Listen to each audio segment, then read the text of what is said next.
Boss, ang problema nito kanina nung dinala mo is wala kang minor. Walang minor.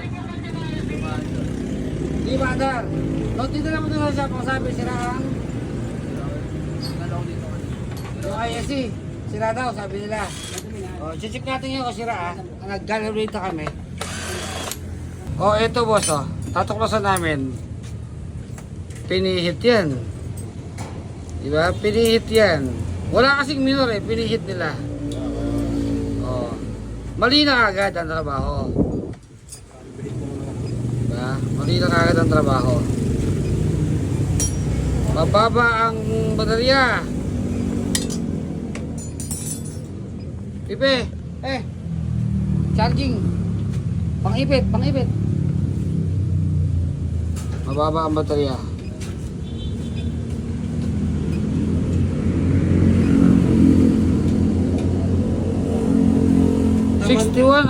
May 61. Tama naman natin to.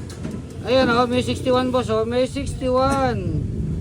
Malfunction history, dalawa. May 61.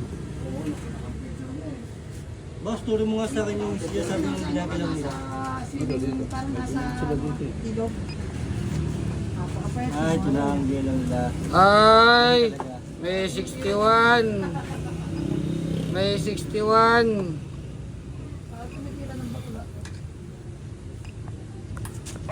Ayan nagkakalibrate kami ngayon Ayan, calibration yan. Up, angat mo lang ang bagya, kulang dalawa. Bumaba. Yan, sarado mo, lock mo.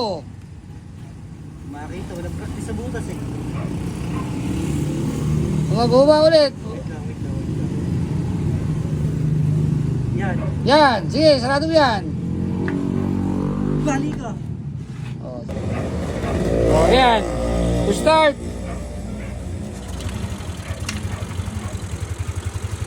Huwag mo gagalawin yan, restart na ang motor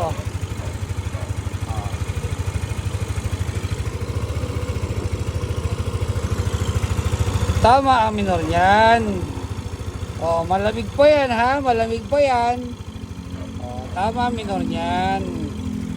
Tamang calibration lang. Huwag mong pabili ng kung ano-ano. Puta nga ang mahal ng piyesa eh. Diba? Katulad yung ginawa ko dito, dumayo galing Cavite.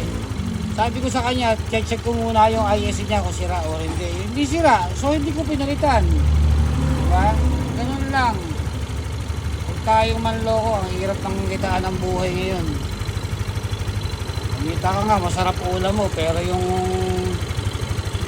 kinuha naman ng pera, kukumahog yun.